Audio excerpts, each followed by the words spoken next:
Boa, boa! Estamos aqui de novo para mais um Além da Letra, começando a semana. Estamos informando seus seguidores que você iniciou um vídeo ao vivo. Valeu, Instagram, obrigado pela dica. Ó, Paulinho já chegando aqui, ó, Paulo Almeida. Tô te seguindo, viu, hoje? Já segui lá seu perfil. Vocês sigam aí esse cara aí, ó, Paulo Almeida, dentista de primeira qualidade. O melhor que eu conheço. Kívia, Marcelão entrou aqui agora. Dani, valeu Marcelão, um abraço. Maurição. Hoje a gente vai conversar com meu amigo Marcel Aires. Ó, Marcelão, Marcel já chegou aqui, o cara não se atrasa não. Marcel, você chegou, mas o convite não. Eu acho que você vai ter que sair e entrar da live. Beta Leão tá aqui de novo. E aí, Beta? Pra dar certo. Aconteceu isso com o Guerreiro e aconteceu isso com o André. Eles tiveram que sair e entrar novamente para o convite aparecer aqui. Até agora não apareceu não. Wagner, um abraço para você, viu? Tô com saudade de você. Muita, na verdade. Beta, aqui mandando parabéns. Parabéns para você também. Vamos lá, vamos ver se tá tudo certo. O Caio chegando aqui também. Como eu ia dizendo, a gente vai conversar hoje com o Marcel Aires. Professor, consultor de comunicação e marketing digital. Seguramente um dos caras mais respeitados nessa área aqui na Bahia. E é com ele que a gente vai conversar agora, assim que der tudo certo. A minha sogra aqui já chegou também. Rapaz, essa quarentena tá levando todo mundo pro mundo digital. Minha sogra já tava, né? Ela já tava mexendo no Instagram, no WhatsApp, em tudo. Mas minha mãe não. Minha mãe era meio relutante, por exemplo, do Instagram. E agora ela já tá dominando. Até na live passada até mandou pergunta pra mim. Por sinal não entrou ainda, viu? Essa audiência é importante. Estou esperando ver se sobe aqui a fotinha de Dona Nildete. Vamos esperar para ver se Marcel chega de novo aqui. Para ver se dá tudo certinho. E hoje a gente vai falar isso, vamos falar de tendência, vamos falar de marketing digital, como é que tá esse cenário aí, o cenário anterior à pandemia, né, como a gente não imaginava do que ia acontecer, e o cenário agora durante, talvez uma projeção. Eu sei que Marcel não tem bola de cristal, as coisas estão mudando agora numa velocidade absurda, mas se tem uma pessoa aqui nessa Bahia que pode opinar sobre o cenário digital pós-pandemia, esse cara é Marcel Aires. Vamos esperar aqui ele chegar pra gente conversar. Rita, ó, Caio, um abração, Caio. Tempão que a gente não se vê, né? Caio Silveira, grande figura. Esse aí me conhece desde a época de estagiário. Ó, o Marcel aqui, ó, chegou. Vamos lá. Vamos conversar aí com esse cara. Ângela também na área. Olha ele aí! E aí, cara, como é que tá você? Sem óculos? Não é você. É um clone. É. Eu tive que colocar porque se eu colocar o óculos aqui, essa luz vai ficar refletindo, assim, não vai ficar nada legal na live. Eu quase saio da live e não é Marcel.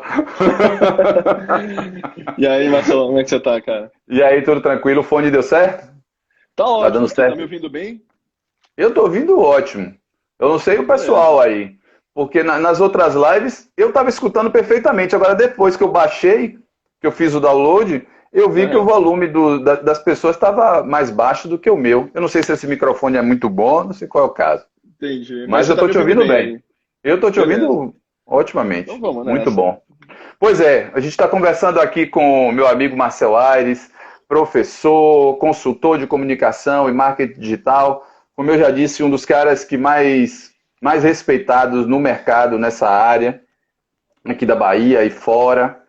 Você é doutor também ou está fazendo doutorado, Marcel? Eu tô terminando agora, tentando, né, cara? Porque esse processo tá bem complicado na reta final, mas se tudo der certo aí, até meio desse ano finaliza esse doutorado. Pois é, mas você já ensina, já está ensinando, né? Já, assim, na verdade, eu comecei a ensinar já desde, assim, finalzinho da graduação, quando eu comecei a minha primeira empresa, né, que era a PaperClick, não sei se Pay per você click. Não Exatamente. lembra que a gente quase trabalha junto? Exato, pois é, exatamente. A gente até fez aquele projeto, né? Aquele projeto juntos e tal. E Exato. aí, desde aquela época ali, cara, 2009, 10, que eu comecei a dar aula, porque era algo natural de se fazer em relação ao digital, né? Porque todo mundo, naquela época, ainda estava perdido. Se está perdido hoje, imagina naquela época, em 2009. Imagine. Aham. Então, era mato, né? A gente brincava assim na internet, né? Então, a gente tinha que literalmente ensinar os nossos clientes. E aí acabou que naturalmente eu fui seguindo o caminho também da educação, né? Não apenas, né? Eu também atuo no mercado, mas também segui a área da educação. Show de bola. Vem cá, cara, como é que eu tô fazendo essas perguntas para todo mundo que eu converso? E as Ah, respostas são as mais diversas possíveis. aham. Como é? Eu só tomei. Eu sabia que as coisas estavam acontecendo, né? Você via as notícias terríveis da Itália, mas sempre fica aquela sensação de que não vai chegar, ou se chegar, vai chegar de uma forma mais em Branda, menor né? escala, né? Você nunca imagina que vai acontecer com você. Então, eu só caiu a minha ficha que realmente a gente estava vivendo uma coisa avassaladora quando Uhum. eu olhei, liguei a televisão no domingo e vi o Domingão do Faustão sem ninguém, sem auditório. Eu digo, ali caiu. Eu digo, Reprise, rapaz, né? nunca vi isso na minha vida. São um programa de 30 anos. Foi aí que caiu. Para você teve esse momento de clique? Pô, cara, eu realmente, assim, desde que começou a ventilar essa questão, né? E Hum. aí, quando a gente viu ali o crescimento do contexto mesmo de pandemia ali na Europa, minha mãe, por exemplo, minha mãe mora lá em Portugal, né? E aí Uhum. minha mãe começou a me contar como é que as coisas estavam andando por lá, principalmente por conta da Itália e da Espanha. Eu comecei a ficar bem atento, acompanhar as notícias não só aqui, mas internacionais também, acompanhar esses painéis de estatística, né? Por exemplo, tem aquele centro de pesquisa John Hopkins, que tem Sim. um painel com vários dados em tempo real. O Bing também fez um painel com dados em tempo real. Então comecei a acompanhar, fiquei bem vidrado nesse contexto. E assim, acho que eu temia, mas não, assim, acho que como todos, a gente não achava que ia ser tão drástico, né? Acho que a gente no Uhum. início tem um pouco aquela negação, eu acho que é normal, em qualquer grande problema, né? As pessoas entram num estágio um pouco de negação, mas depois quando você vê a coisa tomar uma proporção realmente maior e cada vez mais próxima de onde você mora, começa a atingir pessoas que você conhece, enfim, aí a percepção muda em relação ao problema, né? É, exatamente. E como você enxerga? Eu vou aproveitar você, Hum. todos os segundos que eu tiver aqui com você. Por quê? Porque você é um cara que pode ajudar muita gente nesse momento, entendeu? Porque tem muita gente, tem um universo de pessoas aí agora, pequenos empreendedores, grandes empreendedores que foram jogados no mundo digital sem paraquedas, entendeu? Eles nunca. Tinha gente que nunca tinha acessado o Instagram, como eu estava falando há pouco aqui da minha mãe, e até um mês atrás minha mãe nunca tinha entrado no Instagram. Agora ela já está entrando, olhando e mandando mensagem, que ela está para ver aqui agora, está acompanhando a live. Minha mãe tem 70 anos, cara. Fantástico. Então, isso é um grãozinho de areia nesse universo de pessoas que Sim, claro, estão claro. enfrentando o mundo digital sem nenhum constrangimento, porque tem que ser, É, agora não tem jeito, mas também sim. sem nenhum, mas também com pouco preparo, principalmente para quem tem É. negócios, né? Uhum. Eu Quando acho que a gente você. tem dois Ah, cenários aí, cara, dois cenários que são importantes para discutir. Uma, claro, essas pessoas que, vamos dizer assim, não acessavam por uma questão de faixa etária ou por uma questão de resistência aos meios digitais, tecnologias de modo geral. E tem o outro lado da moeda, que são as pessoas que sequer ainda têm acesso ou conhecimento de fato, o que a gente chama de letramento digital, né? As pessoas que ainda uhum, não têm ainda uma oportunidade de ter uma internet em casa, que é muita gente, inclusive, né? Então esse é um ponto que é importante a gente pensar também, que, claro, houve esse lado positivo, podemos dizer assim, né, de pessoas que passaram a acessar mais a internet, acessar mais os meios digitais, a buscar, vamos dizer assim, soluções nos meios digitais para os seus negócios. Mas também a gente tem que pensar nesse outro lado da moeda, que é essa população que ainda não tem acesso, que não tem conhecimento nos meios digitais. Como é que essas uhum. pessoas, né, vão passar por essa pandemia sem esse acesso, sem essa educação? Então é um ponto bem, bem importante para a gente discutir. Então vamos lá. Me dá esse contexto aí, como você encarava aí é, o, o meio digital. Uhum. Fazer um paralelo entre meio digital e comércio, por exemplo. Sim. Pequenos empreendedores. Eu No acho que cenário esses. pós-pandemia quase não existia. Você não pensaria, por exemplo, Ah, que um bar tipo o Jonas, estaria fazendo o Jonas, como se todo mundo conhecesse o Jonas. O Jonas no Costa Azul ia estar fazendo delivery de comida, entendeu? E hoje em sim, dia, sim. isso aí é uma realidade. Você tem que levar para o seu cliente. E não é só levar, você tem que levar com um nível de higiene 100%. É. Então, como é que você enxerga isso, essa movimentação toda aí? É, eu Linhas acho que assim, no geral.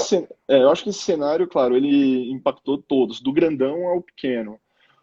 O Uhum. pequeno e o médio, na minha opinião, são os que mais sofreram, né? Porque, bem ou mal, os grandões eles já tinham, vamos dizer assim, algum tipo de infraestrutura ou preparo para o digital, né? Para o e-commerce, para você vender pela internet. E olha que até mesmo os grandões, por exemplo, se você for pegar aí o Grupo Pão de Açúcar, quase entrou também em um colapso em relação às entregas, assim, não davam conta, não tinham estrutura para a demanda que foi em relação aos pedidos, né, de entrega de alimentos, etc. Então, assim, se você tem esse pacto no grandão, imagina no pequeno que sequer tem, de fato, né, uma estrutura, um conhecimento em relação, às vezes, a como usar esses meios de maneira estratégica, os meios digitais, Uhum. dinheiro, de fato, às vezes, para poder contratar uma equipe, contratar uma empresa especializada. Então, às vezes, é uma pessoa que tem que fazer tudo por conta própria, algo quase meio que autônomo mesmo, né? Fazendo ali do conteúdo, a atender o cliente no WhatsApp, no Instagram Direct e chuta, cabeceia, cruza ao mesmo tempo. Então, assim, eu acho que do grande para o pequeno, esse contexto ele cria, vamos dizer assim, alguns pontos que são quase que inevitáveis. É o cuidado que tem que se ter com o preparo, a produção, né, a entrega de um serviço, a entrega de um produto, e a comunicação digital ela pode servir para isso, né? Para o grande ou para o pequeno pode servir para mostrar como essa empresa ela tem buscado de alguma forma se preparar, se ajustar a esse contexto, protegendo seus profissionais, fazendo uma entrega com o higiene devido, né, tendo o cuidado devido na entrega do produto ou no serviço que eles fazem. Esse é o primeiro ponto. Acho que o segundo ponto, eu acho que as pessoas, vamos dizer assim, estão num momento, todos estão num momento difícil, né, um momento complicado, seja financeiramente, psicologicamente, às vezes os dois. E as empresas, elas precisam, na minha opinião, ter mais empatia ainda nesse momento. E eu acho que os meios sociais, por exemplo, os mídias digitais, né? E aí eu falo que por Instagram, Twitter, Facebook, YouTube, eles são portas, vamos dizer assim, são pontes para que marcas construam essa empatia com o público. E não só Sei. uma empatia oportunista, sabe? Não só aproveitar esse contexto para gerar um conteúdo assim de, olha, eu estou aqui, me vejam. Mas de fato para mostrar que essa empresa ela tem algo a contribuir para a sociedade, para esse momento, né? E aí as ações não precisam ser necessariamente doar milhões de reais, mas são ações dentro dos limites de cada empresa, né? E mostrar que essa empresa ela vive esse momento, ela respira esse momento e ela pode de alguma maneira contribuir nesse contexto. O terceiro ponto, eu acho que assim, é como esses meios digitais vão de fato suprir as limitações por conta do isolamento físico, né? A gente não pode ter, enfim, ter aglomerações, não pode sair de casa. E aí vai acontecer o que você falou, casos como esse de restaurantes, bares, pequenos negócios que antes viviam praticamente do contexto físico, né? As pessoas iam até lá, Uhum. tinham que comprar lá, viviam de um ponto de venda físico, tendo que descobrir e aprender a usar esses meios para poder sobreviver. E aí, mais do que nunca, eu acho que assim, a gente nesse contexto tem um lado positivo também, porque tanto grandes empresas quanto profissionais diversos estão produzindo muito conteúdo, orientando, dando dicas, mostrando como esses pequenos negócios podem, de alguma maneira, aproveitar a internet para sobreviver nesse momento. Então, você tem desde, por exemplo, um Google, Facebook, criando uma série de conteúdos voltados para pequenas empresas, incentivos para as pequenas empresas, por Hum, exemplo, há Foi bom você tocar profissionais, nesse né, assunto. Eu como vou pegar você. logo a deixa aqui para você Claro. falar um pouco disso, já que você tocou nesse assunto, dessa coisa do Google em casa e Sim, do sim. como é que é essa plataforma, o que é que ela pode ajudar as pessoas e tal, e Pois ações do é, LinkedIn assim, também. cara, todas essas grandes plataformas digitais aí, eu digo Google, Facebook, LinkedIn, Twitter, entre outras, na verdade, né? Todas estão aproveitando esse momento para criar muitos conteúdos voltados para os pequenos negócios. E conteúdos que orientam, vamos dizer assim, esses pequenos negócios a usar, claro, as ferramentas, as plataformas deles para, de alguma maneira ali, vamos dizer assim, suprir limitações desse contexto de isolamento. Então, assim, Sim. no caso do Facebook, se você entrar aí, você que é pequeno negócio, né, pequeno empresário, se você entrar no Facebook for Business, né, que é o Facebook para negócios, lá tem uma série de conteúdos ensinando a como construir uma página no Facebook, como gerir um perfil no Instagram, como você fazer uma comunicação adequada no WhatsApp com seu cliente, como usar os recursos do WhatsApp, como fazer anúncios dentro do Facebook, no Instagram, para divulgar seus produtos, seus serviços. Eles, inclusive, estão fazendo projetos de incentivo mesmo, dando dinheiro e dando crédito em publicidade para pequenos e médios negócios. O Google, a mesma coisa, ele está com projetos muito legais para pequenas empresas, né? Mas também tem outras linhas de atuação. Eles estão, por exemplo, com projetos voltados para a área de educação. Então, eles estão fornecendo, por exemplo, recursos do Google for Education, né, que é a plataforma de educação deles, para professores, faculdades, universidades utilizarem gratuitamente esses recursos, né? Então, assim, há uma mobilização dos grandes. De alguma maneira, eles estão buscando, claro, a gente sabe que é um movimento também de sobrevivência deles, porque eles também precisam sobreviver nesse contexto, mas também, ao mesmo a gente não pode achar que eles são bonzinhos, né, apenas, né? Não é bondade apenas, é negócio. Eles têm que sobreviver também, cara. Eles também estão sofrendo impacto de gente que está sem dinheiro agora e não está fazendo anúncio, por exemplo. Né? Se você for pegar Google e Facebook, o que sustenta esses negócios? É publicidade, cara. Então, assim, eles estão também sentindo esse impacto. Mas, ao mesmo tempo, claro, não tira o mérito das ações deles de tentar, de alguma maneira, ajudar os pequenos negócios, né? Mas também, para além, cara, acho, das grandes plataformas, são iniciativas como essa, sua e de outros profissionais aí do mercado, que, na minha opinião, transformam a nossa realidade, né? E a de outras pessoas. Então, por exemplo, quando você me convidou, eu até estava muito reticente a participar de lives em geral, sabe?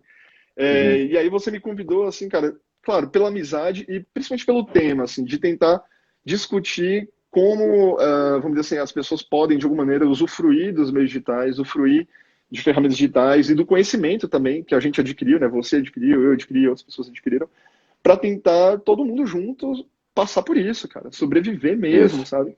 Se a gente não se unir, se a gente não se articular nesse momento agora, aí sim eu vou dizer, vai ser um caos, vai ser um problema. Não existe, a verdade é que não existe ação pequena, não é? Não, Tudo agora é grande, qualquer ação pequena é grande. Eu comentei quando eu estava fazendo a live com Cartacho, que eu estava assistindo uma reportagem, tem umas 3 semanas, de uma padaria pequena de bairro, que colocou uma cesta de pães na porta e botou assim, ó, se não pode pagar, pode pegar.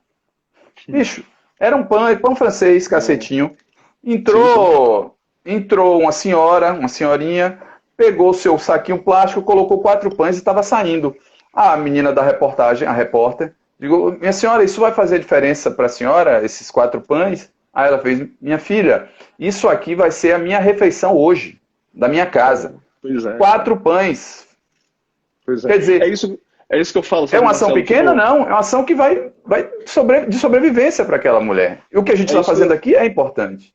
Total, é isso que eu estou falando. Em relação ao digital, claro que a gente está falando aqui para privilegiados, na realidade, né? A gente está falando para pessoas que têm a possibilidade de, nessa quarentena, ter acesso à internet, de poder trabalhar e, de alguma maneira, tentar ganhar dinheiro, né, com meios digitais.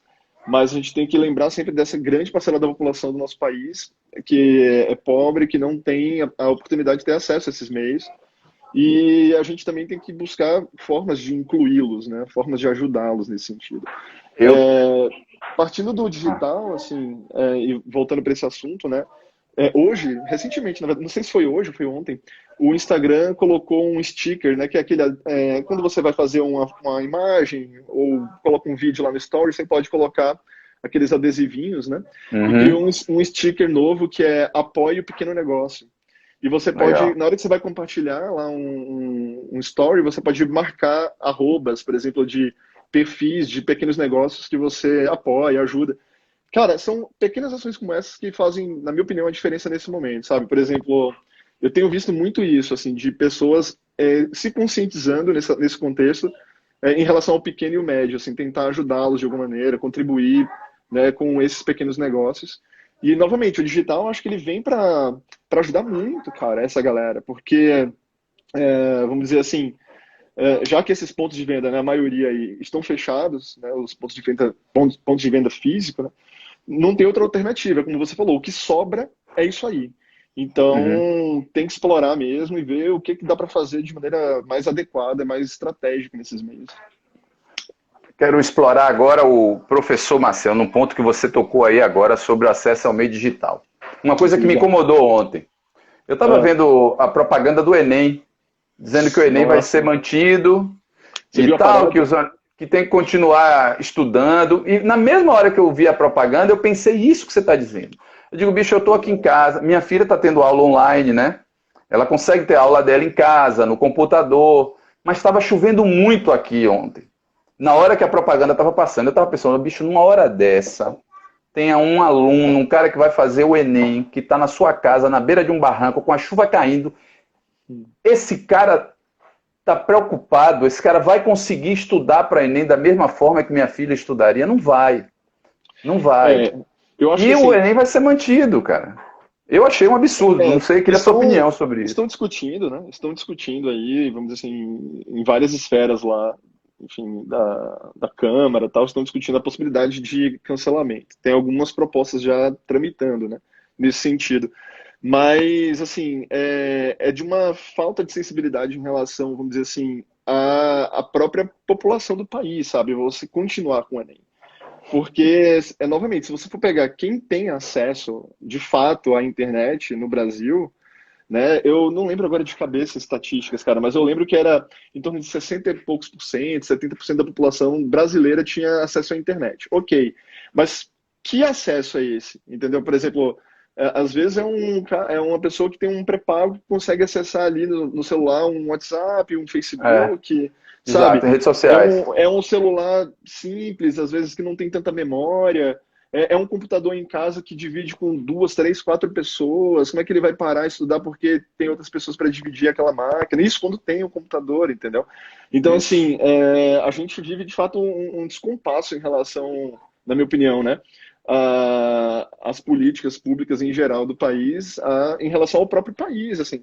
E novamente, o meio digital ele é fantástico, assim, a gente tem visto que mesmo diante desse contexto mais absurdo possível, as pessoas estão se virando, né? Professores estão tentando adaptar-se aí, vamos dizer assim, aos meios digitais, dando aulas online. Eu mesmo, por exemplo, dei essa semana uma aula no MBA lá da Unifax. Pô, foi super complicado, porque era um curso totalmente prático, presencial, e eu tive que tentar adaptar isso à ferramenta que eles usam e torcer para minha Uhum. internet não cair aqui, para os alunos não terem experiência ruim, sabe? A gente fica preocupado, né? Pelo menos alguns Claro. professores ficam. Aí, junto a isso, você fica pensando, pô, eu tô ali, no meu caso, era uma turma privilegiada, né? De pós, a maioria ali já trabalha, ou se não trabalha, tem alguma condição. Mas fico imaginando graduação ou colégio, né? Se for pegar colégio, se for colégio particular, beleza, são pessoas que minimamente têm alguma condição. Mas no cenário da escola pública, né? Uhum. Quem de fato vai conseguir ter assim, condições de acessar a internet, de estudar, ou vai ter livros em casa para poder ler, sabe? A propaganda é totalmente equivocada. E aí, inclusive, você comentou dessa propaganda do Enem, saiu uma paródia, né? Muito engraçado. Uma menina fez Não uma vi. paródia. Veja depois que é fantástico. Ela fez uma paródia meio que sacaneando mesmo essa propaganda.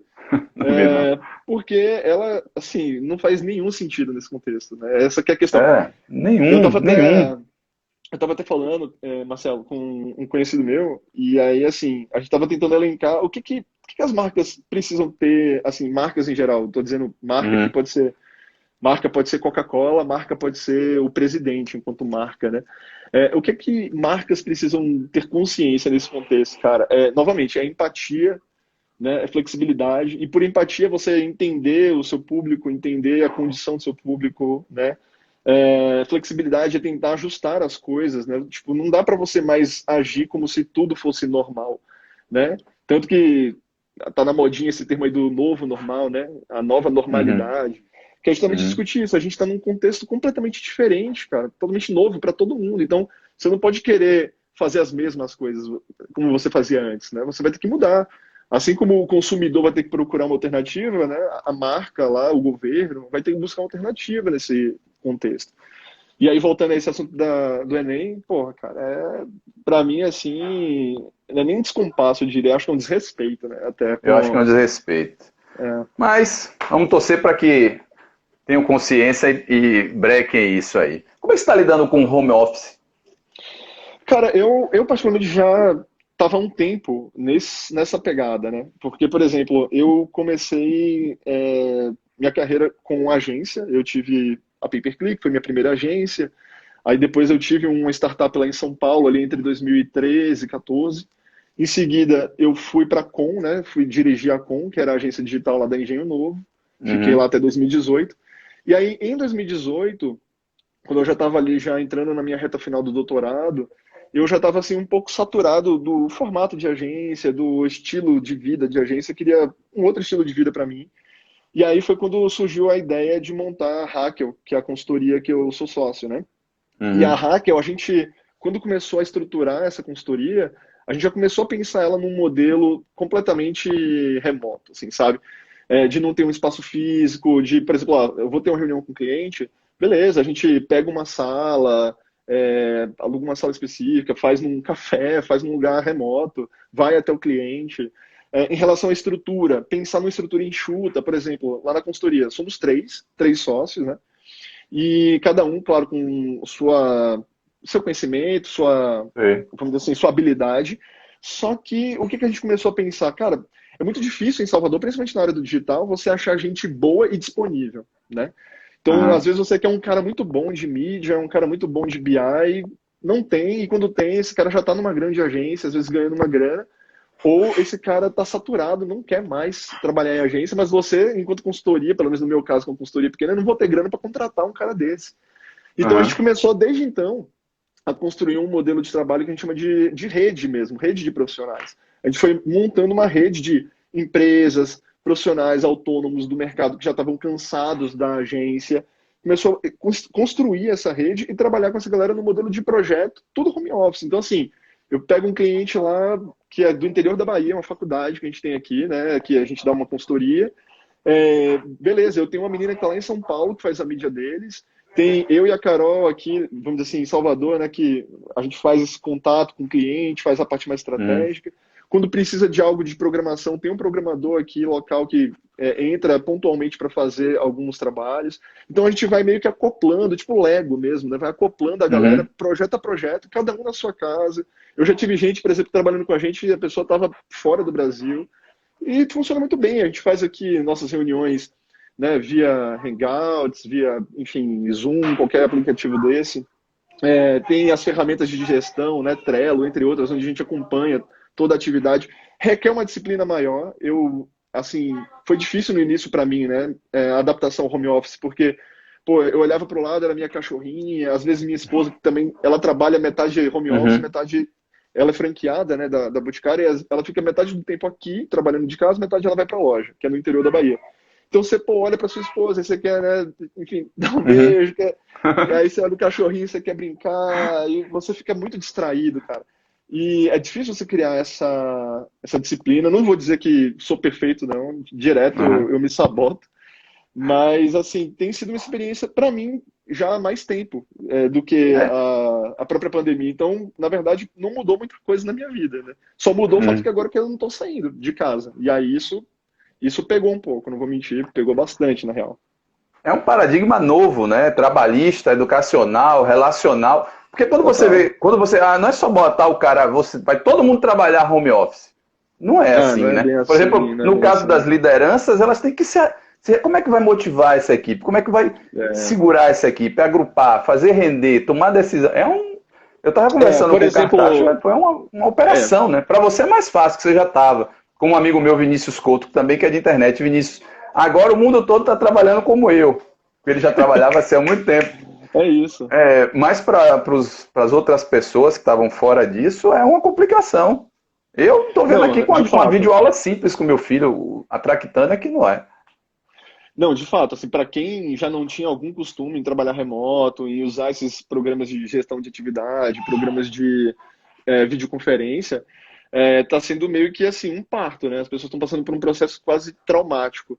Mas, em compensação, acho que frutos bons vão ficar aí, né? Ah, com Porque, certeza, pô, não tem dentro do dúvida. contexto que a gente vive hoje, do contexto que a gente vive dos grandes centros urbanos, né? Com um trânsito absurdo, a quantidade de reuniões que a gente poderia fazer num formato online, a quantidade de trabalhos que você não precisaria necessariamente se deslocar para um lugar para poder fazer, né, no nosso caso, né, de comunicação, Aham. marketing, isso vai ser, na minha opinião, algo que vai ficar pós-pandemia, provavelmente, sabe?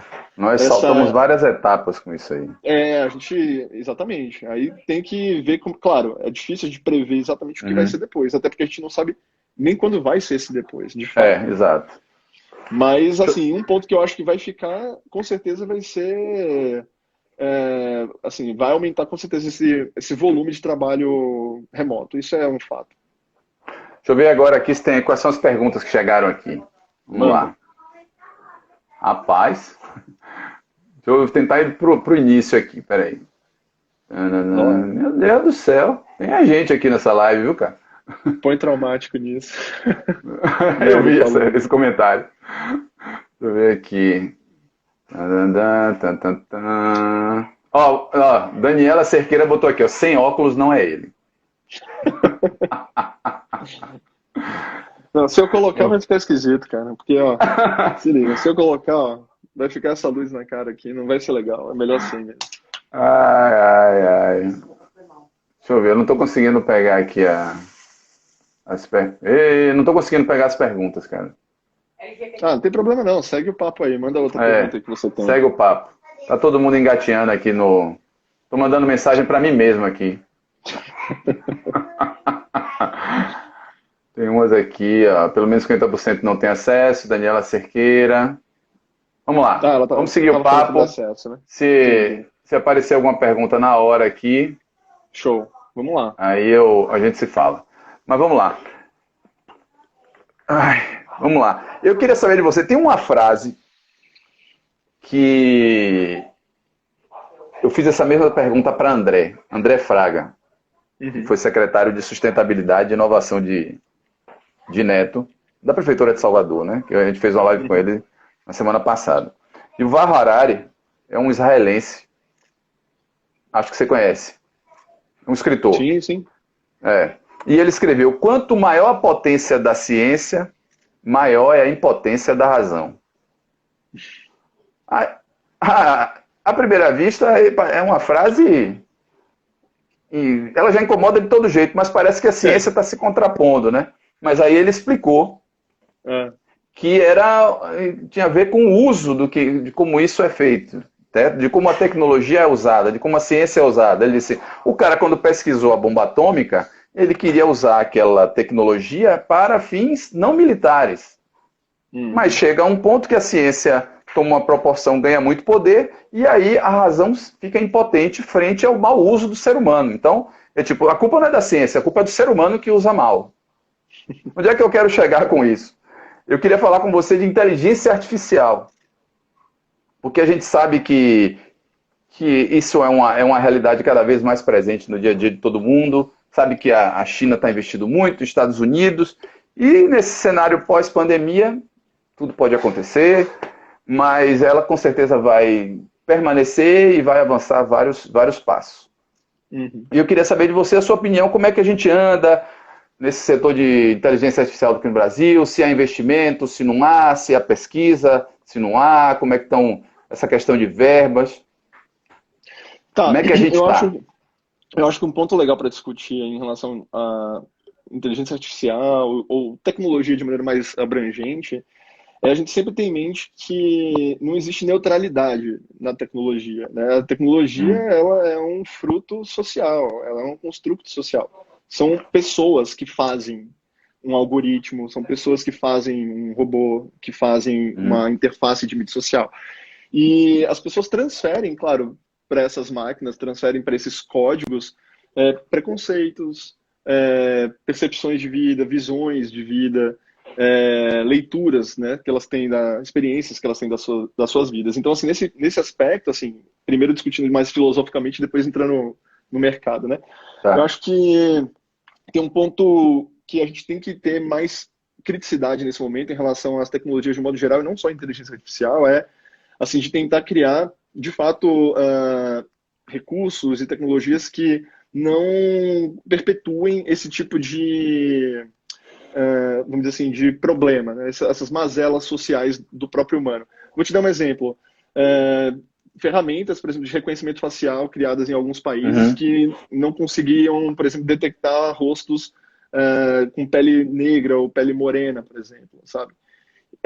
Ou então, é, enfim, chatbots e robôs de conversação que acabaram, vamos dizer assim, sendo programados e aprendendo, né, através da conversa de outras pessoas, aprendendo a reproduzir comentários racistas, comentários, vamos dizer assim, fascistas, etc. Então, isso mostra que a tecnologia ela não é neutra, ela realmente ela absorve aquilo que tem tanto de bom quanto de ruim da gente, e o uso da tecnologia também não é neutro, no sentido de que quando a gente usa qualquer tecnologia, né, que seja de um celular a um Instagram, qualquer coisa, né, a gente se apropria daquele espaço ali e vai compartilhar ali informações e visões de mundo, né?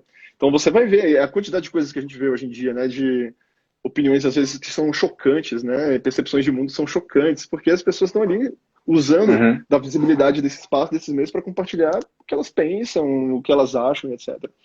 Então, assim, né, voltando à discussão, a gente tem a tecnologia que ela em si não é neutra, é um produto humano, e o uso da tecnologia também não é neutro, não é, vamos dizer assim, um uso apenas objetivo, né? As pessoas se apropriam de formas boas e ruins. Voltando para a conversa sobre inteligência artificial, eu acho que assim, esse é um caminho sem volta, na realidade, para o mundo inteiro e para o Brasil também vai ser. Né? Primeiro que há um entendimento muito superficial sobre o que é inteligência artificial, né? Porque, de fato, se você for parar para pensar, inteligência, de fato, artificial, até num nível de consciência, ainda não existe.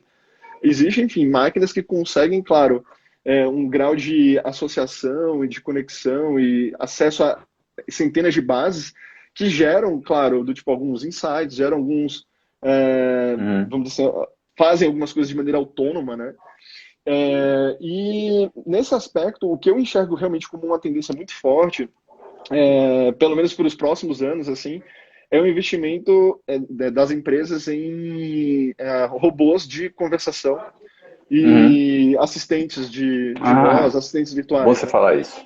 Então, assim, por exemplo, eu acho que isso numa primeira instância, assim, porque é algo que já existe tecnologicamente falando e já tem empresas com cases reais, né? De, por exemplo, bots fazendo pré-atendimento no WhatsApp, no Facebook, assistentes de voz, né? Por exemplo, como já tem do Google, Uhum. Apple, entre outros. Marcas, por exemplo, lá fora já criando os seus próprios assistentes de voz para rodar no Google Assistente, para rodar na Amazon, né? No caso, na Alexa.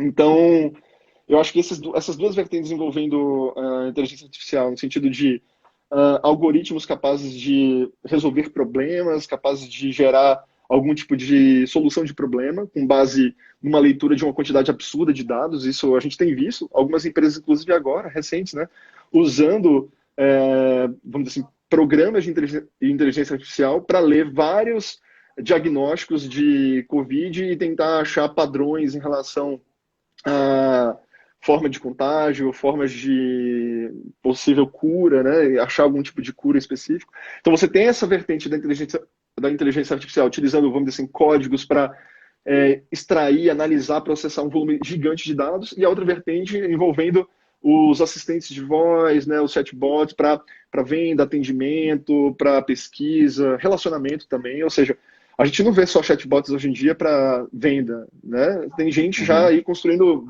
chatbots para ensinar idioma, para fazer companhia a pessoas idosas, a crianças. E, enfim, aonde isso vai parar lá na frente, quem sabe a máquina venha a ter de fato uma consciência, uma Ah, inteligência artificial real, né? Mas por tem enquanto o que a um, gente tem são realmente códigos extremamente é, articulados, isso é uma coletando briga, né? dados. A gente tem Isso é uma, códigos aí articulados, coletando dados que a gente inclusive nem sabe, inclusive nem faz ideia que eles coletam, e esse é um ponto, na minha opinião, perigoso. Por exemplo, né, a quantidade de dados que essas grandes plataformas coletam sobre nós, né, e o uso que se faz disso é algo que assim, a gente realmente não tem a ideia do que é feito e como é feito. Então, assim, eu acho que de modo geral é um caminho sem volta. No Brasil, a gente vê, é claro, startups investindo nisso, empresas investindo nisso, mas eu acho que, claro, no cenário ainda internacional, o Brasil ainda tem muito feijão com arroz para comer, né? Comparado, por exemplo, ao estágio que já está, por exemplo, nos Estados Unidos, ali no Reino Unido e outros lugares. Ainda tem muito feijão com arroz para comer. Isso que você falou é uma briga. Se É, a inteligência artificial no futuro vai ser uma coisa boa ou ruim, né? Tem um eu cara acho que a gente não chamado. pode entrar nesse mérito não, cara, sabe, de bom e mal. Eu acho que Tem a um gente tem que cara, é tomar cuidado com Nick isso. Brownston, acho o nome dele, que ele diz que vai ser a última invenção do ser humano, que vai ser, no futuro vai ser a aniquilação total. Aí você Não, eu não falou do acredito. cara, você falou dos assistentes de voz, aquele Kai Fu Lee, que foi um dos caras que inventou a Siri, Uhum. ele defende com unhas e dentes, ele é empresário também, né? E aí uma vez eu Óbvio, vi né, um que ele vai papo com ele defender. que ele dizia assim, perguntaram para ele sobre os investimentos em inteligência artificial nos Estados Unidos. Aí ele falou, não, os Estados Unidos investem muito mais, eles têm muito mais cientistas e tal. Aí eu, mas por que a China consegue movimentar muito mais o mercado, ganhar mais dinheiro? Aí ele, porque o combustível para tudo isso são dados. E a gente tem 1,4 bilhão de habitantes na China usando o celular o tempo inteiro. Não Sim. tem dinheiro, a gente não tem dinheiro de É, papel, tudo é feito pelo celular. Então, tudo isso é. então, em matéria de dados, os Sem caras contar, são. sem contar que em outros aspectos, né? A China, de fato, diante do contexto de não ter as leis de proteção trabalhista, de virar praticamente a fábrica do mundo, os caras eles adquiriram um know-how, né, de tecnologia de ponta. Enfim, não tem como concorrer com ela. É impossível Uhum. concorrer com a China em termos de volume de mão de obra, custo de mão de obra, sabe? É difícil. É impossível. Então, faz sentido o medo que o Trump tem, o medo que os Estados Unidos têm, né, do mercado chinês dominar principalmente a área da inteligência artificial, dos dispositivos móveis, né? Porque praticamente vamos pensar em smartphone e coisas smart em geral, né? Relógio, celular, a gente carrega isso para todos os lugares, né? O Uhum. Fitbit, o Apple Watch, tá aqui o celular, os smart speakers, a gente carrega isso para tudo que é lugar. Isso está coletando absolutamente um volume gigantesco de dados da gente, aonde a gente Exato. vai, o que a gente busca, né? O que a gente consome. Então, a quantidade de informação e conhecimento que essas empresas têm sobre a gente é gigante. E aí é claro que os Estados Unidos têm medo, porque imagina um mercado como o chinês, que é impossível de concorrer, com uma tecnologia que já está, vamos dizer assim, batendo de frente com os Estados Unidos e já está superando em alguns aspectos. Ainda ter, vamos dizer assim, uma grande fatia do mercado internacional usando aparelhos que coletam dados o dia inteiro, né, das pessoas. Então, assim, É. é um medo compreensível, porque eles não querem perder o que eles já fazem, que é coletar e Uhum. analisar esses dados da gente, né? Rapaz. É um mercado. É o capital do mundo hoje, é esse. É, Dados. é o. Exatamente, existe um termo, né, como é que é o nome, cara? Capitalismo de dados. Tem um nome específico que dão para isso, mas assim, é um contexto no qual, de fato, hoje o dado vale mais do que petróleo, né? Se você for olhar Exato. as Pô, foi a empresas mais analogia que ele ricas, fez. Foi a analogia que ele fez no papo que eu vi. se você Comparavam for a olhar, China à Arábia Saudita. quais são as empresas mais poderosas do É, mundo? Para pensar hoje em dia, né? Nesse contexto aí, o petróleo despencou, por exemplo, mas o digital está aí, de alguma forma, ainda se sustentando, né? Mas claro que, enfim, não dá para comparar trigo com centeio e coisas do tipo, né? São coisas diferentes. Mas, assim, de modo geral, cara, eu acho que é o seguinte, tem um professor aqui na UFBA, né, o André Lemos, inclusive eu até recomendo que vocês sigam o perfil dele no Instagram, ele está uhum. fazendo vídeos muito legais falando sobre tecnologia e impactos da tecnologia, vamos dizer assim, de forma geral na sociedade. Qual o nome dele? E André Lemos. Lemos. E lá no grupo de pesquisa dele, que é o Lab 404, eles estão produzindo uma série de conteúdos muito interessantes sobre um termo que eles chamam de PDPA, que é a plataformização, deixa eu ver se eu lembro, é plataformização, PDPA, né? Datificação e performatividade algorítmica. Eu xinguei todo mundo agora, né? Mas o que que eles querem dizer com isso tudo? Eu me rendo. É isso aí. O que que eles querem dizer com isso tudo? É muito legal. Tipo assim, a plataformização é como hoje, basicamente, a gente tem, vamos dizer assim, os meios digitais controlados por pouquíssimas empresas, né? Você pega aí Google, Facebook, Amazon, Microsoft, IBM, Apple, enfim, essas poucas empresas controlam, vamos dizer assim, os hardwares, softwares e a internet, de modo geral, né? O Google controla busca e vídeo, no caso de YouTube. Facebook controla mensagens, né? Instagram, fotos, vídeos e mensagens. Tem Instagram, o WhatsApp e o Facebook Messenger. Apple com, enfim, dispositivos diversos. Então, ele fala que essas empresas, elas são plataformas, porque se você pega o Facebook ele não é uma mídia social apenas, né, hoje em dia. O Facebook ele é um ambiente para você fazer publicidade, para você fazer venda, você pode ter presença de pessoa física, pessoa jurídica, você tem o Instagram, você tem o WhatsApp, então é uma plataforma. A mesma coisa com o Google. O Google não é só um buscador, né? O Google tem YouTube, o Google tem Gmail, tem o Google Drive, tem tipo uma plataforma de produtos e serviços. E aí, por que ele fala de plataformização, datificação, né, que é o D? É que todas essas plataformas digitais estão gerando dados todos os dias, a cada minuto, a cada segundo, a gente está gerando informação para essa galera. A gente dá nosso dado, né, em troca do serviço. Então, assim, você vai lá, acessa o Facebook, acessa o Instagram, você acessa de graça, mas para isso você está dando informação para essas empresas que usam essas informações para o quê? Para alimentar suas plataformas de publicidade, para gerar, vamos dizer assim, inteligência para outras empresas e governos e tal. E, por fim, o que ele acha que é mais perigoso, o André Lemos ele fala, é a ideia de performatividade algorítmica, que é o quê? Essas plataformas, elas acabam utilizando, através de seus códigos, né, criando, vamos dizer assim, recortes do mundo, criando até mesmo comportamentos nas pessoas. Então, o escândalo que teve na Cambridge Analytica, né, Pois é, a gente vê muito isso na política. Por que esse escândalo todo? Porque eles utilizaram dados sem que as pessoas soubessem que esses dados estavam sendo utilizados. Para quê? Para moldar a opinião pública, direcionar conteúdo patrocinado para poder incentivar e incitar um determinado grupo político e aquilo ganhar uma escala a nível nacional, no caso dos Estados Unidos, né? Então, o receio que esses pesquisadores como André Lemos, entre outros, têm é de como esses meios eles estão, vamos dizer assim, moldando a nossa percepção do mundo, da sociedade. Por exemplo, você vai para o seu Facebook, o que você lê ali não é tudo que sai no Facebook, é o que o Facebook quer mostrar para você, né? Exato. Você vai no Instagram é a mesma coisa, você não está vendo tudo que as pessoas publicam, você está vendo o que o Instagram acha que você quer ver. Né? Então, isso vai moldando a sua opinião, você vai tendo uma percepção de mundo que é diferente, a sua percepção de mundo no Instagram provavelmente vai ser diferente da minha, que é diferente de outras pessoas que estão aí vendo essa live agora, e isso pode, se for usado de maneira escusa, né? Se for usado, por exemplo, de maneira a orientar a opinião pública, vamos dizer, orientar decisões políticas, isso pode ser extremamente perigoso, é extremamente perigoso. Né? A gente volta àquela questão do Yuval, né? Ele fala o poder sobre o poder da ciência e contra o poder da razão. Ó, tem uma pergunta aqui para você aqui, ó. Manda. Há legislação para tudo isso? Como está a implantação do LGPD?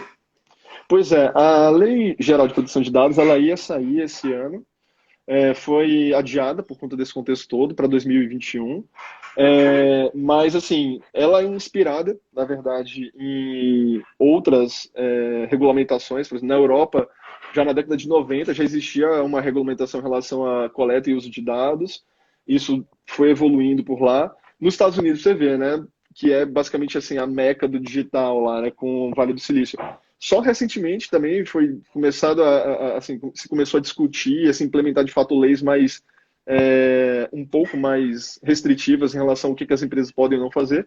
E no Brasil, vamos dizer assim, a LGPD, ela, vamos dizer assim, é um marco, né, eu diria, para o usuário, principalmente o usuário pessoa física, porque, de fato, cara, essas empresas, de modo geral, do digital, deitavam e rolavam, assim, porque elas podiam fazer o que queriam, bem quisessem com os dados das pessoas, porque não havia nenhum tipo de legislação, regra de transparência, de como eles devem usar esses dados, né? Assim, existiam algumas recomendações, vamos dizer assim, uma restrição aqui e acolá, mas não de maneira tão estruturada como a LGPD pretende. Então, para quem quer saber mais, na verdade, eu até sugeriria que vocês visitassem o site da Serpro.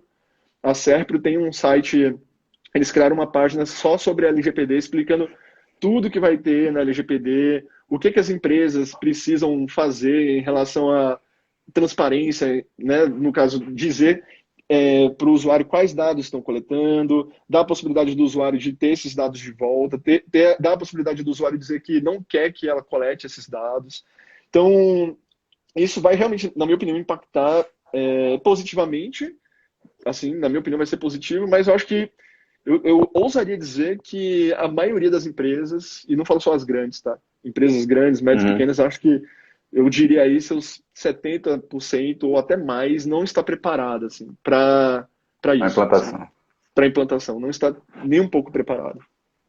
Também concordo com você. Eu queria saber uma coisa agora, uma pergunta minha. Como é que estão? Eu tive uma surpresa. É o Marcelo Publicitário que vai falar agora. Eu tive uma surpresa. Eu olhei há uma semana atrás, eu vi uma reportagem, eu não sei se foi no meio mensagem, não lembro, falando sobre a queda de receita de Facebook e outra empresa que eu não lembro, queda de receita de anúncios. Mas eu tinha a sensação acho que foi a Amazon. Eu tinha a sensação naquele momento que estava o contrário, entendeu? De, os caras devem estar ganhando bastante dinheiro agora, porque tudo é digital. Mas aí eu parei para ler, aí não, né? Porque concentrou-se tudo em supermercado e farmácia e o resto todo que representava, sei lá, 60% da receita foi para baixo. Então eu queria saber de você como é que andam aí essas... Isso ainda é uma realidade, porque as coisas estão mudando tanto de uma semana para outra. O mercado está dando algum sinal de volta nesse sentido, de receita? Se você for olhar o cenário global, a gente tem, assim, nos continentes e nos países, a gente tem estágios diferentes, né? A gente tem lugares, por exemplo, como Nova Zelândia, onde já está se preparando para uma reabertura, Europa, alguns lugares que já estão voltando, e você tem ainda lugares que ainda estão em momentos críticos, né? Como Estados Unidos, aqui Brasil, entre outros. Então a gente tem cenários muito diferentes no nível global. Mas se a gente for pegar, vamos pegar o nosso cenário aqui, né? Brasil. O que aconteceu foi exatamente isso que você falou. Você tem hoje essas grandes empresas, o motor delas são basicamente as plataformas de publicidade. Tipo assim, se você for pegar o que a receita, por exemplo, do grupo do Facebook, né, a maior parte da receita dos caras é anúncios no Facebook, no Instagram. Se você pega Google, a maior parte da receita do Google vem também de publicidade dentro do Google, parceiros Google, YouTube. Então, a Amazon, né? A gente pensa assim, pô, a Amazon ganha dinheiro vendendo, mas a Amazon também ganha muito dinheiro com publicidade, entendeu? Então, assim, se você for pegar, você tem um crescimento, sim, da compra online em alguns setores, em alguns segmentos, né? E outros, não. Por exemplo, a gente tem, eu estava vendo uma pesquisa que mostra que, assim, produtos que não são considerados tão essenciais, não é que acabou a compra, mas caiu mais drasticamente. Por exemplo, as pessoas não estão comprando tanto, sei lá, roupa agora, ou calçados, ou coisas mais caras, por exemplo, um carro ou um apartamento, sabe? Então, esse setor, assim, imobiliário, automobilístico, vestuário, isso teve uma queda. Outros cresceram, né? Como a gente viu, alimentos, higiene, saúde, isso cresceu absurdamente. Então você tem, claro, um crescimento no meio digital de compra de determinados tipos de produtos e outros não. Só que você tem também uma grande quantidade de negócios que estão fechados. Pense aí, por exemplo, o cenário Brasil. 90% ou mais aí é pequena e média empresa. Então imagine aí um dentista que... Vou pegar um caso real aqui. Minha irmã, cara. Minha irmã, ela lançou a clínica dela 2 semanas antes da quarentena começar. Coitada, cara. Tipo assim, ela começou o negócio dela, teve que fechar. Pô, não tá tendo receita, né? A sorte dela é que ela, enfim, trabalha também em outros lugares. E tá tendo uma receita com outros trabalhos. Mas, assim, a clínica dela, ela não tá conseguindo ter receitas nenhuma. Então, ela não tá conseguindo pegar a receita que ela tinha ali da clínica dela, já que não tá trabalhando, e investir em anúncios, por exemplo, no caso do Google, Facebook, outro lugar para divulgar o negócio dela. Agora, pense isso em escala nacional, global. A quantidade deu uma falhada aí. Deu uma falhada. Vou colocar esse fone aqui que é melhor. Tá me ouvindo agora? Tô. Tá me ouvindo? Pronto, então, ótimo. assim, pense ela do tipo, minha irmã lá, dentista, que abriu uma clínica agora, pense agora numa escala aqui, Salvador, Bahia, Brasil, mundo. A quantidade de empresas ou prestadores de serviço como ela que estão sem receita agora e possivelmente não vão investir em publicidade agora, em anúncios agora, né? Porque não faz nem sentido para alguns deles. Então, se você for pegar numa cauda longa aí, se você for pegar o Google, o Facebook, você vai ter, né, aquelas empresas que investem em milhões, etc. Mas você vai ter uma quantidade gigante de pessoas que não investem em milhões, mas investem em seus R$ 1.000, R$ 2.000, R$ 5.000 e que Uhum. deixaram de investir. Então, cara, eles sentiram, estão sentindo. Essas ações todas que eles estão fazendo, como eu falei no início da nossa live, né? De incentivar o pequeno negócio, de dar subsídio, de dar crédito. É, por um lado, claro, uma ação tentando fazer assim, uma imagem legal na sociedade, tentar ajudar esses caras, mas ao mesmo tempo é porque assim, eles precisam desses caras também, sabe? Tipo, vem pra cá. Não somem daqui não, porque a gente tá sentindo a falta de É, vocês, né? se quebrar, se quebrar de vez é Exatamente. pior. Exato, vai ser pior para todo mundo, cara. Porque agora vou explorar ainda. Não sei se você vai ter resposta para isso. É difícil, é sempre caso a caso. Sim. Mas o que a gente pode dizer, se eu pudesse se eu pudesse falar para um cara que está agora, que tem a sua empresa, que precisa se readequar, eu diria, ó, você vai ter que adequar a sua operação, como no caso do bar que eu falei com você, implantar delivery e tal. Se você é uma podóloga ou vai ter Dentista. dentista, não sei, vender voucher antecipado. No caso do dentista vai ficar mais difícil porque é uma coisa é na hora, né? Ninguém vai comprar um dentista Complicadíssimo. para daqui a 6 Não, meses. e outra coisa, o grau de contágio é absurdo, né? Porque lida É, diretamente com a boca. É, assim, é é, uma área que tá é difícil. complicada. Tentar vender em outras regiões, buscar parceria e tal. Mas aí sempre vem aquela questão de você tem que investir em marketing digital. Só que isso é muito vago, porque uma coisa é uma podóloga que tem, vamos dizer que tem pouco recurso financeiro, investir em marketing digital. Outra coisa é uma empresa que já tem privilegiada, que tem algum capital de giro, tem alguma coisa para fazer um investimento maior. O que você indicaria, se é que existe essa resposta, para essas duas pontas da corda aí? Não uma grande empresa, mas uma empresa média ou uma empresa, uma pessoa física que precise começar a fazer o seu negócio girar em rede social? Qual a primeira preocupação? Você tem algum curso, algum lugar que ela possa procurar Uhum. se informar sobre isso? Alguma plataforma, de preferência que seja gratuita? Não, sim, tem. E é legal até você citar isso, porque realmente agora, nesse momento, a gente está vendo uma explosão, de fato, desse tipo de conteúdo e capacitação, inclusive gratuita, né, para a área do marketing digital. Eu tava lendo uma pesquisa hoje cedo, até comentei com você, né, mais cedo antes da gente Uhum. começar a live, e nessa pesquisa o pessoal que desenvolveu lá da consultoria, né, eles citaram algumas palavras-chave que eu achei bem interessantes para esse momento, para qualquer empresa, eu diria, para o médio, para o pequeno. Eles citam a questão dos 3 Cs, né? Eles falam assim, a importância de você trabalhar contexto, cuidado e comunicação, a importância da empatia e da flexibilidade, e a dificuldade de se manter em engajamento com times remotos, né? E atuar também de maneira, vamos dizer assim, não física, né? Como é que eu vou, então, agora construir novos processos de trabalho até mesmo, né? De produção, de entrega. Isso impacta muita gente que não tinha esse preparo antes, né? Não só para o digital, mas especialmente para o delivery, por exemplo. Tem muita gente que nunca tinha feito delivery na vida, né? Ou se fazia, não era o principal, né? Não era o que Uhum. realmente segurava o negócio. Então as pessoas estão passando, como eu comentei mais cedo, por um processo traumático. É isso que eu diria, né? Mas voltando, sobre esses 3 Cs, que é contexto, cuidado e comunicação. Tô até vendo aqui. O contexto, eu acho que nesse momento, Ó, nós só ele. temos 5 minutos. Tá dando Vamos, aqui. vamos. Tá. O contexto, né? O contexto, eu acho que assim, é tentar se adaptar de fato a essa situação, buscando fazer uma reanálise primeiro do próprio negócio. Antes de pensar em marketing digital, antes de pensar em que e-mail eu vou usar, que ferramenta eu vou usar, como vai ser meu negócio nesse novo contexto, né? Então, Uhum. primeiro fazer um plano de negócios novamente, refazer um plano de negócios para esse contexto.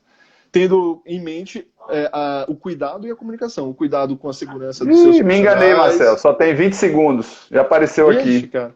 Vai querer fechar, vai voltar? Eu acho E melhor a aí? gente voltar, né? Porque é uma pergunta tão importante. Vamos voltar. Vai Volta aí, cair e fecha a gente aí. volta. Vai. Segunda parte, parte 2 Pô, aí. que tem de gente aí ansioso por essa sua resposta É, nesse momento. segura aí, É. galera. Segura aí, galera. Não vão embora, não.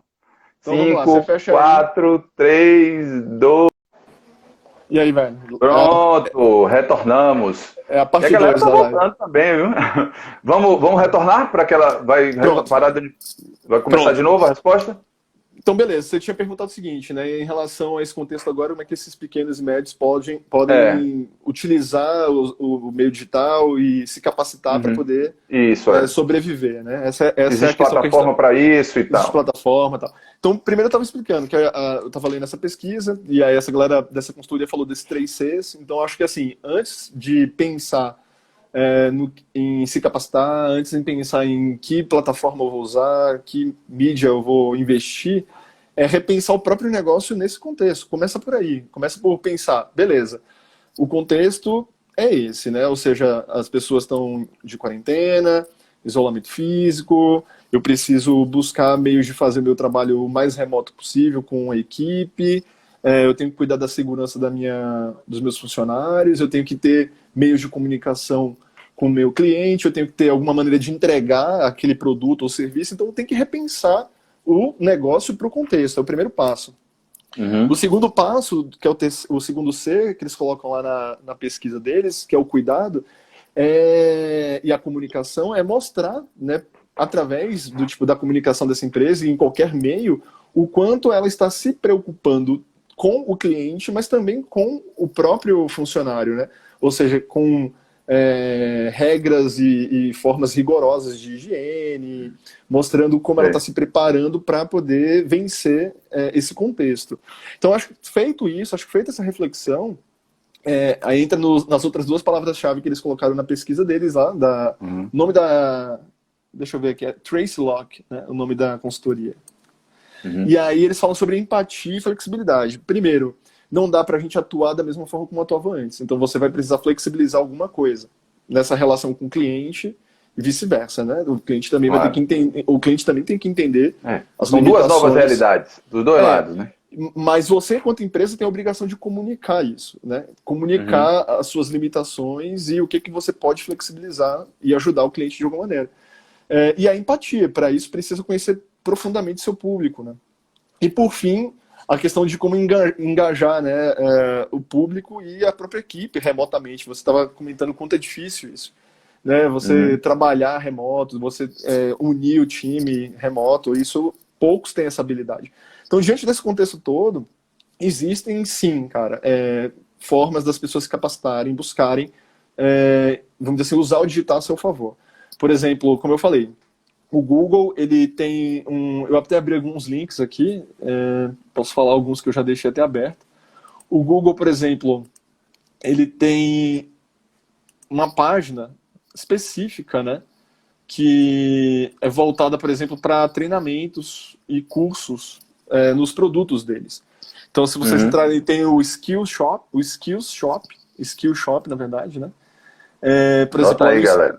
Skill Shop, por exemplo, Uhum. para quem quiser aprender a usar o Google Ads, Google Analytics, o Google Meu Negócios, Pô, isso é utilizar o interessantíssimo. Waze, cursos gratuitos, você vai lá, se capacita, do tipo, eles dão dicas, eles também estão com páginas com orientações para os pequenos negócios, como é que eles podem utilizar as ferramentas deles, né, Uhum. de gestão de equipe, os recursos do G Suite, que eles chamam, né, que Sim. tem Gmail, Drive, etc. Então, o Google tem uma série de conteúdos gratuitos, o Facebook também, como eu falei, tem a página Facebook for Business, que é o Facebook para negócios.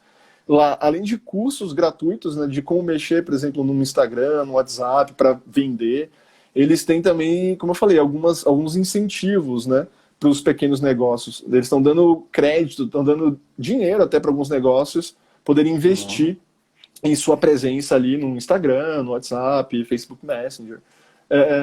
O LinkedIn tem uma página que é o LinkedIn Learning, que ele também tem alguns cursos gratuitos, outros são pagos, que tem curso de tudo, cara. Lá você vai filtrar por aquilo que você precisa, do tipo, desde curso de Uhum. Excel, por exemplo, eu preciso saber mexer na tabela de Excel, há cursos voltados, por exemplo, para marketing digital especificamente.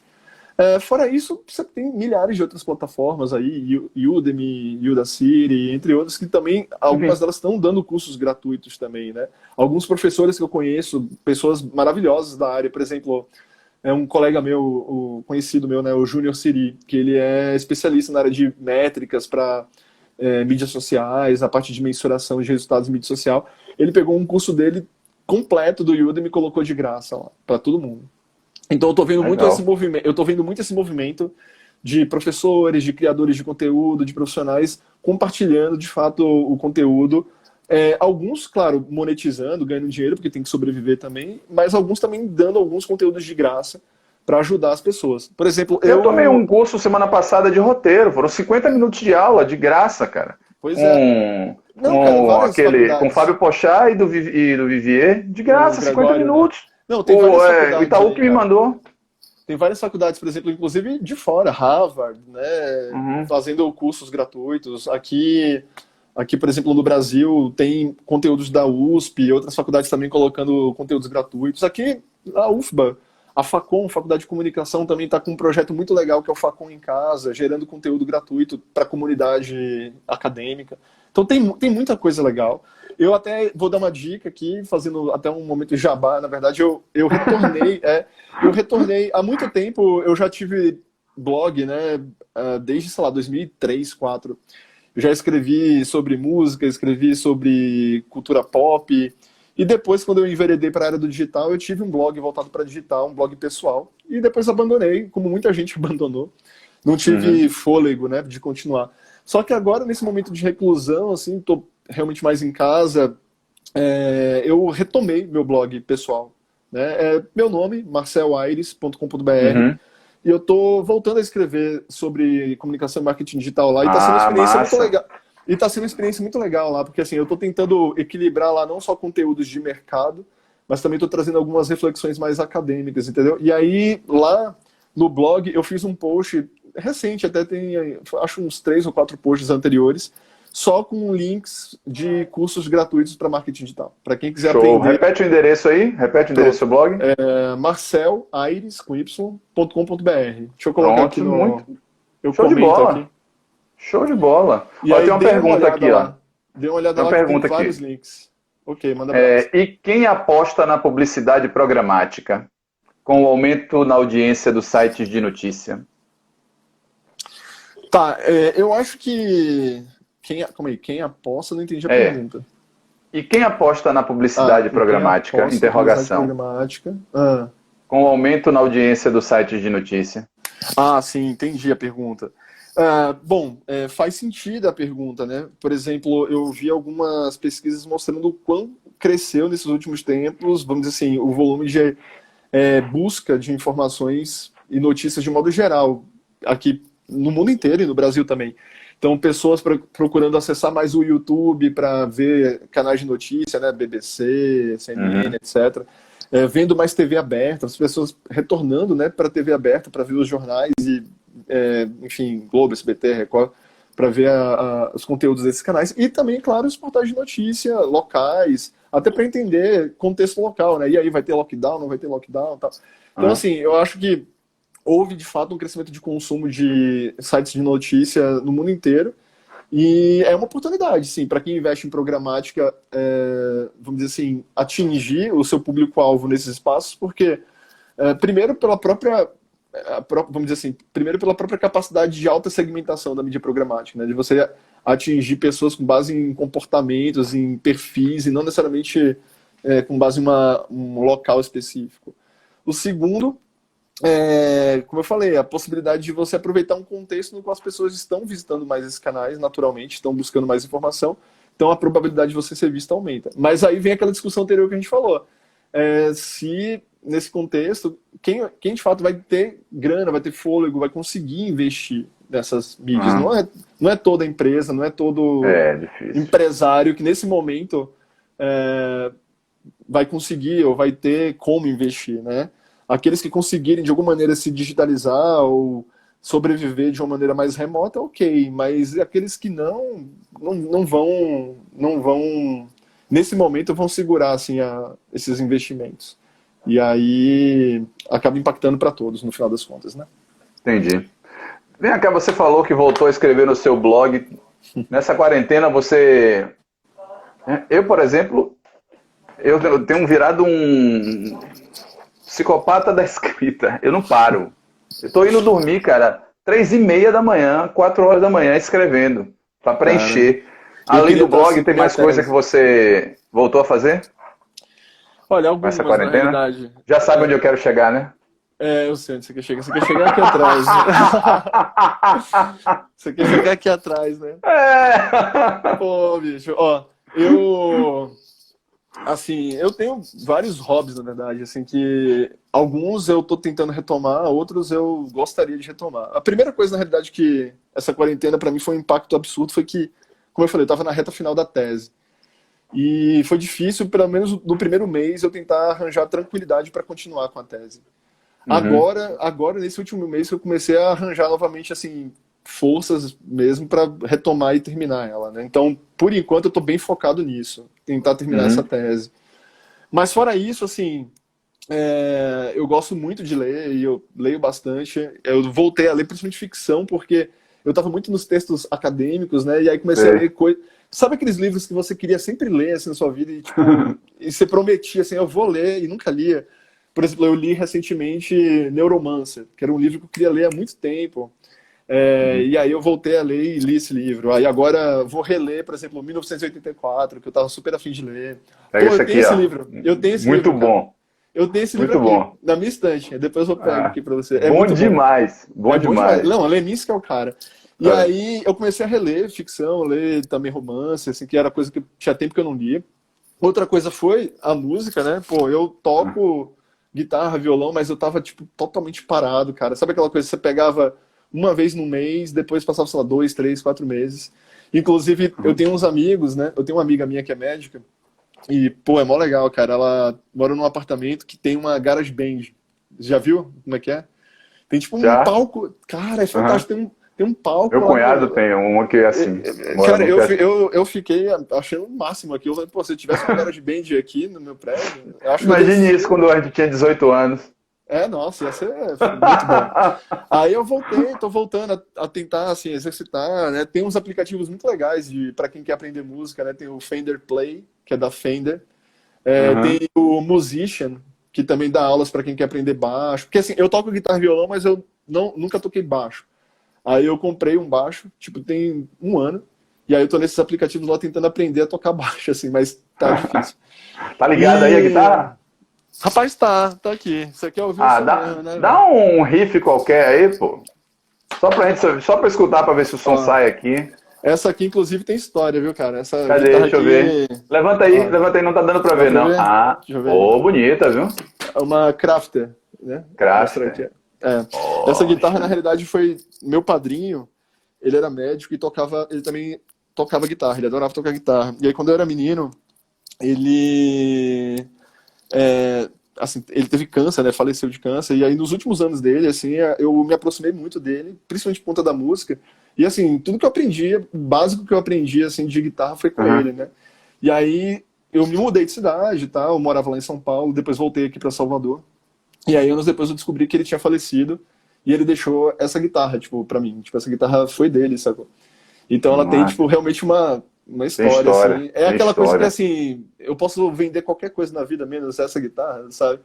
Entendi. E aí, é isso, cara, assim, vou ver aqui, deixa eu fazer Vamos ver. Uma brincadeira aqui. Deixa eu ver se sai. Será que vocês vão escutar aí? Vamos tentar. Deixa eu ver.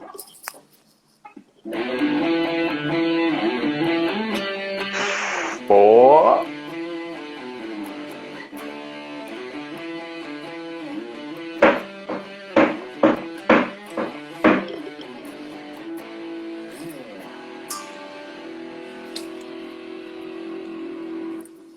Aí, deu pra brincar, né?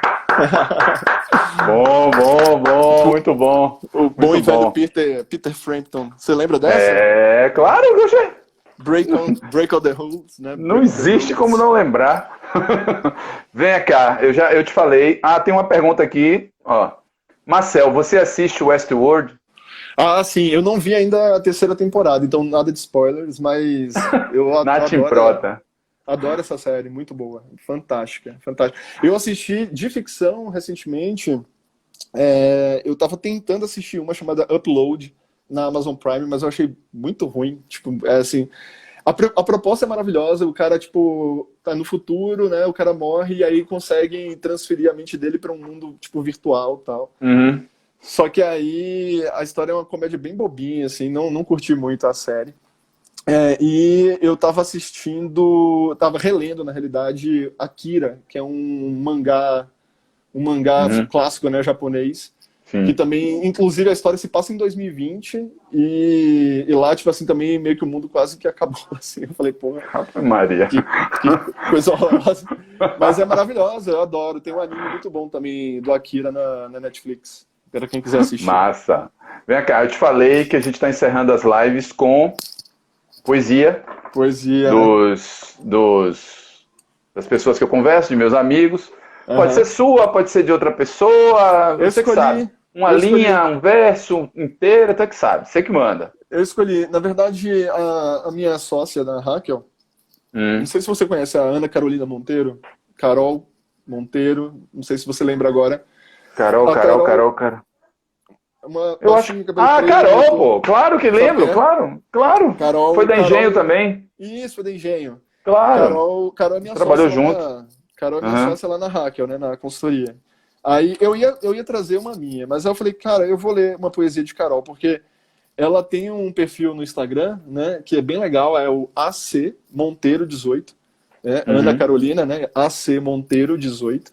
E lá nesse perfil dela tem um monte de, ela faz quase que uns haikais assim, né, uns poeminhas pequenininhos assim, bem Sei. legais. E aí eu separei dois aqui. Então lá no perfil dela, né? Um se chama Quietude e o outro se chama Certeza. E aí eu perguntei para ela, Carol, dá uma sugestão de dois poemas para ler lá pro Marcelo. Ela falou, olha, lê esses dois porque eu acho que esses dois fazem sentido para esse contexto que a gente está vivendo, tá?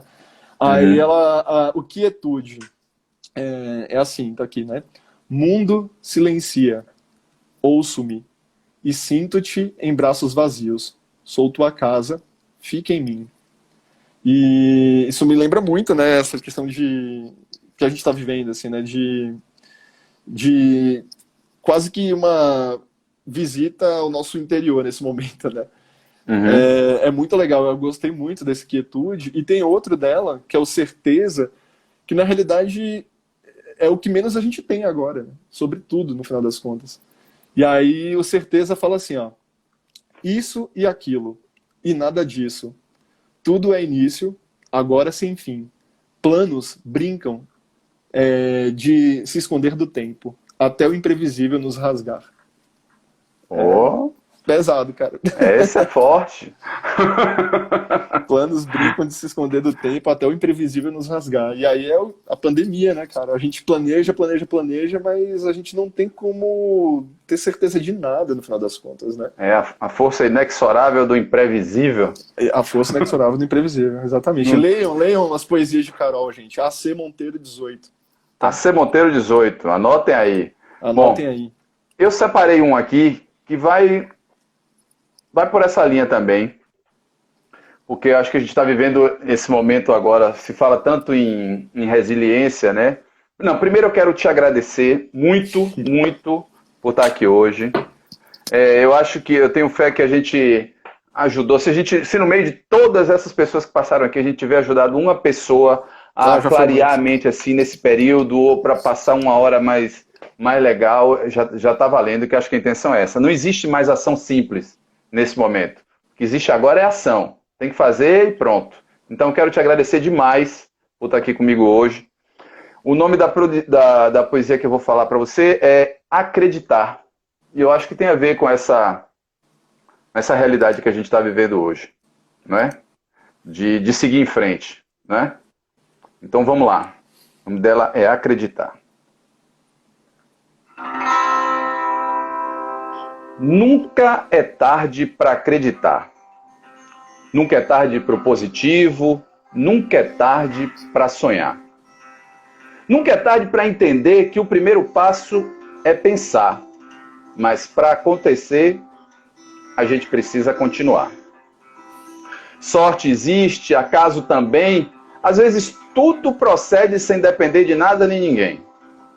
Só que fica difícil viver mirando na exceção, esperando que o rio da oportunidade mude o curso para correr exatamente na sua direção.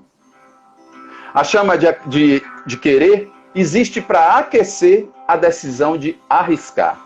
Porque de braço cruzado, se a oportunidade chega, não existe jeito de abraçar. Somos bilhões numa terra lotada de amor, guerra, problemas e soluções. Não existe confiança infalível, eternamente passível de ser sentida. Seja por tentação, medo ou ferida, em algum ponto do caminho, até a fé duvida. Nesse carrossel de decisões e recomeços, feliz do acreditar que tem a sua centelha, sua luz para iluminar, do primeiro passo até a decisão de continuar. É isso aí.